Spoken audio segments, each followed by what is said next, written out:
दोस्तों एक इन्फॉर्मेशन पे आप सभी लोग यहाँ पे ध्यान दें। एम्स यानी कि all India institute of medical sciences NORCET यानी कि nursing officer recruitment common eligibility test, आप सभी को मालूम है जितने भी पूरे भारतवर्ष में एम्स हैं और जितने भी सेंट्रल गवर्नमेंट के इंस्टीट्यूट्स हैं, हॉस्पिटल्स हैं, इनमें दोस्तों नर्सिंग ऑफिसर्स का एक कॉमन रिक्रूटमेंट एग्जाम होता है। इसको नॉरसेट यहाँ पे दोस्तों यहाँ पे बोलते हैं। तो दोस्तों इसके रिगार्डिंग एक इन्फॉर्मेशन हम लोग यहाँ पे कवर करेंगे। डायरेक्टली मैं आपको इसकी इन्फॉर्मेशन पे ले चलता हूँ। देखिए दोस्तों, इस फॉर्म को अप्लाई करने के लिए अब आपके पास बहुत ही कम टाइम आपके पास यहाँ पे बचा हुआ है और ये वीडियो एक दिन पहले मैं आपको यहाँ पे क्यों बता रहा हूँ वो जानकारी भी मैं आपको यहाँ पे दे देता हूँ। और समय दोस्तों यहाँ पे बहुत कम है। यदि आप लोग इंटरेस्टेड हैं इस फॉर्म को तो जितना जल्दी हो सके इस फॉर्म को आप लोग यहाँ पे अप्लाई करें। फिर दोस्तों देखिए, आप लोगों को लास्ट डेट पे काफ़ी प्रॉब्लम यहाँ पे होने वाली है। यहाँ पे रिक्रूटमेंट का सेक्शन है। देखिए दोस्तों, इस पर जैसे ही मैंने यहाँ पे क्लिक किया, यहाँ पे आप लोग अपनी स्क्रीन पे देखेंगे नॉरसेट, यहाँ पे देखिए लिखा हुआ है नॉरसेट। इस पर मैं क्लिक कर देता हूँ। क्लिक करने के बाद नॉरसेट 10, अभी देखिए फॉर्म लाइव है। फॉर्म अभी यहाँ पे अप्लाई करवाए जा रहे हैं, ठीक है, क्योंकि अभी फॉर्म रनिंग है और अभी इसकी लास्ट डेट नहीं निकली है। सबसे पहले मैं व्यू डिटेल्स पे आता हूँ। व्यू डिटेल्स में देखिए ये सारा आपको इन्फॉर्मेशन एडवर्टाइजमेंट में ये सारी जानकारी मैंने आपको पहले ही दे दी थी कि इसमें जितने भी एम्स हैं, एम्स न्यू दिल्ली और पूरे भारत में जितने भी एम्स हैं, NITRD हैं, ये भी सेंट्रल गवर्नमेंट का इंस्टीट्यूट है। AIIPMR मुंबई, ये भी सेंट्रल गवर्नमेंट का इंस्टीट्यूट है। इसमें भी नर्सिंग ऑफिसर की पोस्ट है, इसमें भी है, इसमें भी है, ठीक है। इसके बाद CIP रांची, इसमें भी नर्सिंग ऑफिसर की पोस्ट है, ठीक है। इसके बाद देखिए न्यू दिल्ली में जितनी भी सेंट्रल गवर्नमेंट के हॉस्पिटल्स, इसमें भी नर्सिंग ऑफिसर की पोस्ट है। ESIC दोस्तों जो आपके हॉस्पिटल्स हैं, इसमें भी आपके यहाँ पे नर्सिंग ऑफिसर्स की पोस्ट है। जिपमेर, ठीक है, Jawaharlal institute post graduate medical education research, ठीक है। तो इतने सारे इंस्टीट्यूट में नर्सिंग ऑफिसर का दोस्तों ये आपका रिक्रूटमेंट है। और इनमें यहाँ पे आप लोग डेट से देख लीजिए, मैं इसको आपको ओपन करके दिखा देता हूँ।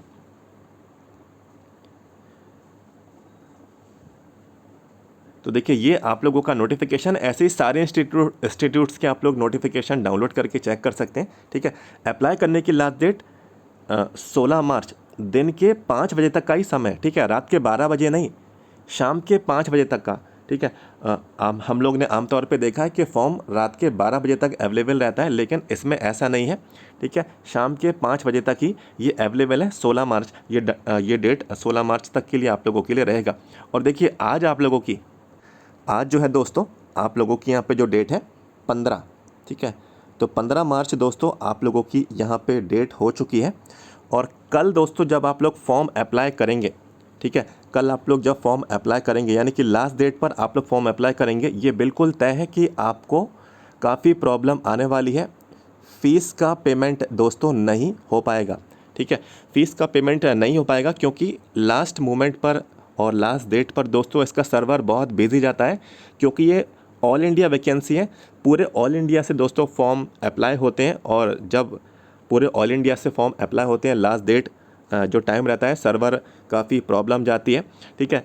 नेक्स्ट पेज ओपन यहाँ पे नहीं होता। जब नेक्स्ट पेज ओपन होता है तो पुराना पेज दोस्तों इरेज हो जाता है आपका पूरा डेटा। फिर आप लोग पुराने पेज पे दोबारा से अपना डेटा फिल करेंगे, फिर आगे वाले पेज पे से इन्फॉर्मेशन आप लोगों की यहाँ पे जो है इरेज हो जाती है।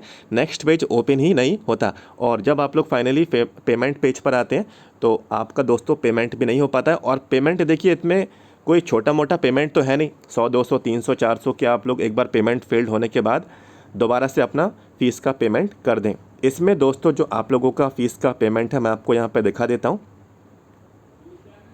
यहाँ पे देखिए इसका जो फ़ीस का पेमेंट है जनरल OBC के लिए 3000, ठीक है। तो एक बार दोस्तों जब 3000 रुपये का फ़ीस का पेमेंट आपका फेल्ड होगा, आपके अकाउंट से पैसे कट जाएंगे, फिर आप लोग 3000 रुपये का फ़ीस का पेमेंट करेंगे, वो भी दोस्तों आपका फेल्ड हो जाएगा, ठीक है। लास्ट मोमेंट में ये प्रॉब्लम आती है, आप लोग प्रिपेयर्ड रहना इस चीज़ को लेकर, ठीक है। और कहीं से भी आप लोग फिल करवा लें, आपको ये समस्या आनी ही आनी है।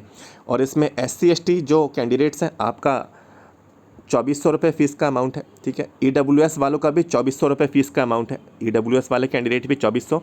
और एक सुविधा है SC ST वाले कैंडिडेट्स का, जो अमाउंट है ये वापस कर देते हैं एग्ज़ाम के बाद, ठीक है।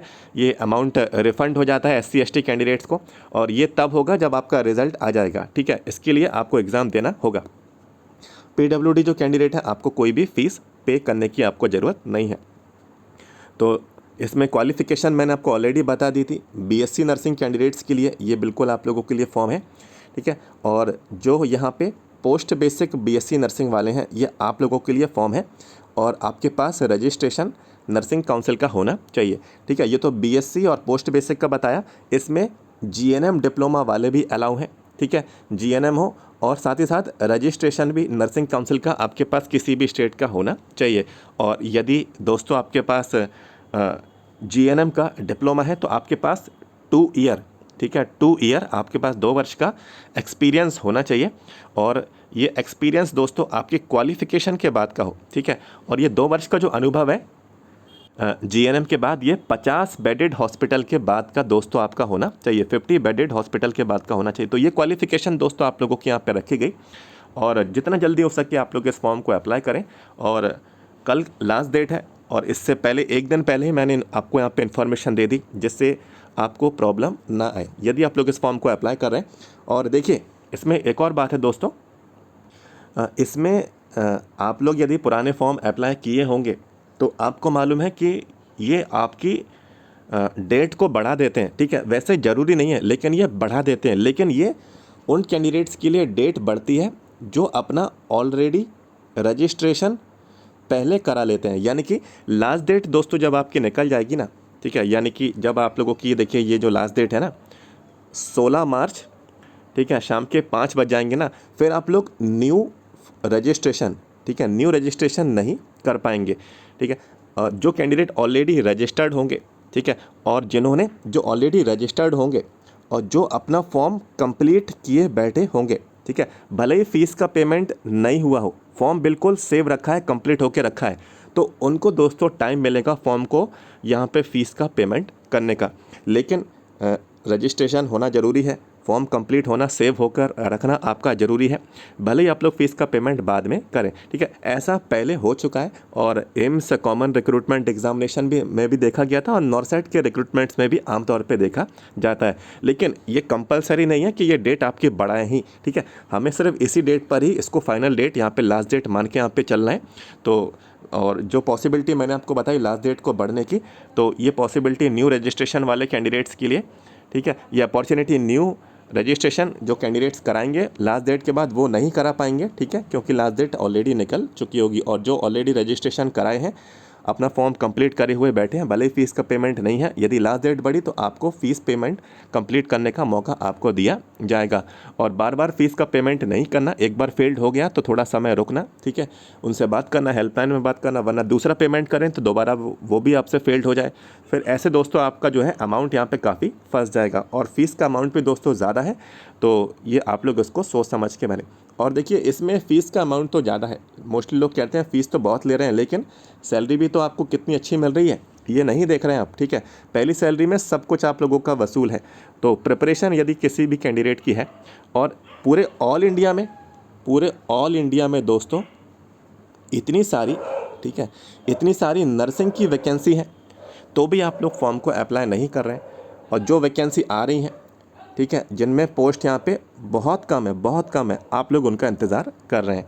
जिनके कट ऑफ यहाँ पे बहुत हाई जा रहे हैं, ठीक है, और जिनके कट ऑफ कम जा रहे हैं, ठीक है, जिनमें कंपटीशन इतना ज़्यादा नहीं है, ठीक है, सैलरी अच्छी है, ठीक है, तो आप लोग उन पर ध्यान नहीं दे रहा है। तो ये एक सोचने की बात है, ये डिसीज़न आपका है। बाकी मैंने पहले भी बताया हुआ है और अभी मैंने आपको फिर से बता दिया। आपकी स्टार्टिंग सैलरी देख लीजिए 34,800 रुपये, ये स्टार्टिंग सैलरी है, और 4600 रुपये का ग्रेड पे, ठीक है। तो 35-36 हज़ार तो यहीं पे होगा, और जितने भी अलाउंसेस हैं, ठीक है, जितने भी अन्य भत्ते हैं, तो 40। और अभी दोस्तों 8वां वेतनमान, ठीक है, लेवल 8 8वां वेतनमान दोस्तों कुछ समय में लागू होने वाला है। तो ये 34,000 जो है ना, आपको 55,000 आपको यहाँ पे देखने को मिलेंगे। कुछ समय बाद आप लोग यहाँ पे देखते रह जाएंगे। तो ये आपको दोस्तों इस चीज़ की नॉलेज पहले से भी होगी, ठीक है, मैंने आपको फिर से बता दिया, कई बार मैं ये डिस्कस भी कर चुका हूँ। चलिए, एक इन्फॉर्मेशन थी और आप लोगों को इसको फॉर्म को यदि अप्लाई करना है जल्दी से डिसीज़न लीजिए, अन्यथा इस फॉर्म को इग्नोर करें, इस वीडियो को इग्नोर करें, जो हमने बात करी वो इग्नोर करें, ठीक है। तो दोस्तों अगर जानकारी वीडियो के माध्यम से मिली है, वीडियो को लाइक करके जाना। हमारे चैनल को सब्सक्राइब नहीं किया है तो सब्सक्राइब कर लेना। अपडेट्स इन्फॉर्मेशन आगे भी आपको मिलती रहेंगी। तो दोस्तों मिलते हैं आपसे next. Thank you so much.